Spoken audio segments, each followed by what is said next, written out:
Yo, what's going on, guys? It's Kevin back at it again. I'm in the exact same area. I thought since doing my previous video, if you guys have not watched, I want to say it's here or here. Go watch that. It's gonna be my reasons why I love my Lexus. This video is going to be reasons why I don't like my Lexus. What? Bro, what are you talking about, man?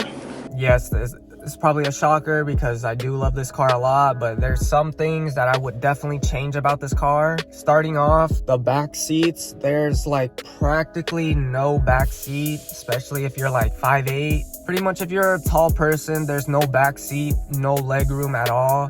The front seats take up a majority of the space. You would have to be like a little kid sitting in the back. I remember when I was picking up my first IS, I had to sit in the back. Parents were the ones that picked it up for me. At the time, I was really young back then. And these seats, I am 5'10", and these back seats are really uncomfortable and terrible. There's no leg room. Every time I bring my friends in here, they always complain to scoop my chair up or scoop my seat up because there's no leg room back there and it's really cramped. That's the one thing that I do not like about this car whatsoever. Again, guys, this is the back seat. There's like little to no room if I were to get in. And if I were driving and this is somebody sitting in the back seat, I'm 5'10". I mean, I don't weigh a lot. I weigh like maybe 120, 130. But yeah, guys, if somebody bigger than me were to get in, no offense, but yeah, there's like, even for me, there's like little to no like room in here and it feels really cramped. But yeah, guys, there's like little to no room back here at all whatsoever. It's not gonna be the best, but this is what it is. I mean, I can move my seat up if I want to, but I myself is gonna be uncomfortable driving. So I always tell people to get on this side or get on to the passenger. At times, I don't really lug a lot of people in the car, and excuse the mess, but I do have school and extra sweater because it's cold. This is a back seat, barely any leg room.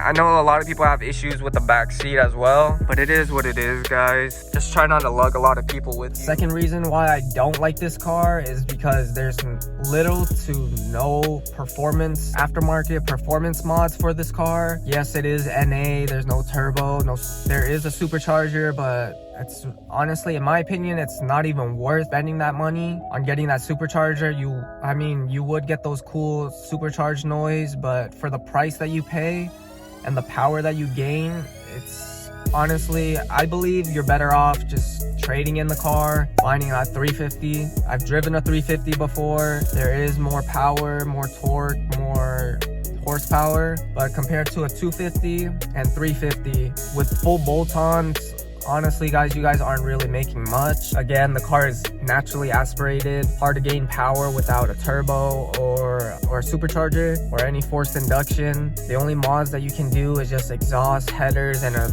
tune from RR or M-Force if you want the pops and bangs. Personally, I wouldn't go for pops and bangs. You will mess up your engine. I never had the M-Force, but I had the RR tune. The RR tune was worth it in my opinion. It woke up the car a little bit. It's not so sluggish after it. That's the other reason why I don't like this car, is because it does feel sluggish at times. I want to say when you're picking up speed to get up to trying to go onto the freeway, there's little to no power. Every time that I have to get on the freeway, I have to throw it into sport mode and at least downshift into the right gear, and then it'll start pulling the way you want it to. You just have to gear it down because, again, this car is just going to keep upshifting. If you keep it in regular drive, it's just going to keep upshifting all the way to 6th gear. 6th gear has no power. It's to save gas for you guys. But if you play in sport mode and downshift, I want to say at least to 2nd or 3rd gear before getting onto the freeway, you will have that sporty feeling along with that power that should be there. But yeah, guys, at times this car does feel sluggish, and I want to say it's due to the carbon buildup that this car gets. Yeah, guys, so that's gonna be my third reason why I don't like this car. Another reason is going to be I know I'm probably gonna get a lot of hate for this or a lot of backlash for this, but the community, the Lexus community, especially the IS community, is ridiculously toxic as hell. I hate the community. It's so annoying. There are some cool people, I want to say, especially if you guys can find like your local area. I would suggest hanging out with those people, talking to them. They're more friendlier than online people. I'm in many Facebook groups and all I see is constant dogging on ISF and 350. Honestly, I want to say not so much ISF owners. I feel more so 350 owners. I don't know what it is. I guess having 100 more horsepower makes you feel nice or whatever it is. But then again, it's still the exact same car, guys. And again, you acting like I can't just swap the 350 engine into a 250. At the end of the day, we're still driving the exact same cars. I don't understand why the community is so toxic, dogging on 250s and 200T owners. I've seen it all. I just think it's ridiculous. Then again, guys, like, we're just driving a fancy Toyota. It's really nothing too special. It's a nice looking car, yeah. I mean, you might have 100 more horsepower, but then again, there's gonna be always somebody that's on top of you that's gonna be making way more horsepower anyways. The community is just, honestly, it's been terrible. Ever since I had my first one, the community has just been getting worse and worse every time. Somebody will ask a question, something along the lines of something with the 250, and other owners will chime in and be like, oh, you got the wrong car, you should have opted for a 350, blah blah blah. And honestly, guys, if it's the car that you want, and at the end of the day, guys, it's your car, you can do whatever you want to it. Yeah, the community is toxic. If we could change that, that would be even better. I feel like we shouldn't be fighting over some nonsense stuff, and we should be helping each other, as then again, it's the exact same car. A 350 isn't really much different than a 250. Share like majority of the exact same parts, so I don't really understand why. And especially if you live in areas, especially like me, where it's hard to find 350s for a decent price that's not ran through, like, I don't even want to say it, but anyways, I don't see the point of being toxic and dogging on one another for having this or that. At the end of the day, it's still the exact same car, guys. We're still sharing the same part. I'm pretty sure majority of us just end up cruising anyways. Save that gas, because it's not even worth it trying to race these fools. Gas is like ridiculously expensive right now, so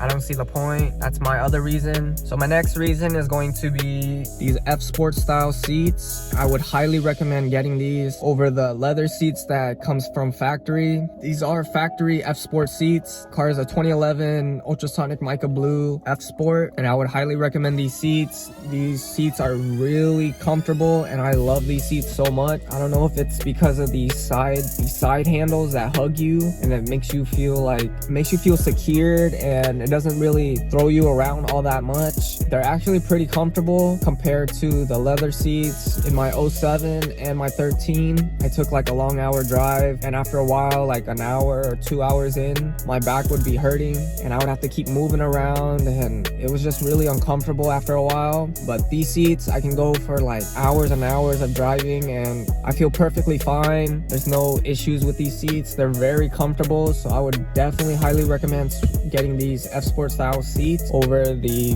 leather seats. Those leather seats are like really terrible, I guess because after a while they age and there's no more cushion or no more support. So I would highly recommend these seats over the regular seats. So another reason why I don't like the Lexus IS is because of the sticky dash. This is probably one of the most annoyingest things ever. I never had that happen to me on my 2013 IS, the gray one, and this is my 2011. I didn't have that issue, but my 07, it had sticky dash and it felt really nasty, guys. Like, it was like, what the hell is this? And you can see like it start to chip all around right here. So if you guys can, I don't know if it's still under warranty, but if your guys' car is still under warranty, I would definitely recommend changing out the sticky dashes. It also affects the door panels as well. Change those out if you guys get a chance, or if you guys can check with your local dealer, see if they're still doing that warranty, because if you guys are trying to resell it, you would get more money if you guys could fix the sticky dash problem. But thankfully, I want to say 11 to 13 doesn't have it as bad. I know my 13, I never put a window visor, like I never put one of these visors on my first one, and there was no cracking. So I want to say 11 to 13 has it the best. My 11 doesn't really have it either. I want to say mainly due to because I use windshield visor or whatever you want to call this, guys. This will actually help reduce that. But yeah, so 11 to 13 doesn't have it as bad, but I know the older ones do. So I would suggest changing that out if you guys have a chance to. That's going to be my reasons why I don't like my Lexus IS. These are my opinions. And again, I have 3 different ones. My 07 ran through a lot of issues. So yeah, guys, and especially after owning three and being in the Lexus scene for a while now, guys, I kind of pick up on things and I notice the small details. But yeah, just noticing the small details, I thought I'd put that out there, as there will be pros and cons to the car. Yes, these cars aren't the fastest, and again, it's supposed to be, honestly, I want to say your bougie Camry or Corolla. You shouldn't be trying to race every goddamn person on the street. You can do that if you want to. I wouldn't recommend it. Again, this isn't your Honda Civic where you can just boost it like nothing for stupid cheap, like a whole ton of power. It is what it is, guys. I still love this car at the end of the day. Thank you guys so much for watching. Please be sure to like, comment, and subscribe. Thank you guys for supporting. It means a lot. Road to 1,000 subscribers soon, hopefully. I'm trying to hit that goal towards the end of the year if I can. So thank you guys for watching. Please be sure to like, comment, and subscribe. As always, guys, stay safe out there, and I'll catch you in the next one. Peace.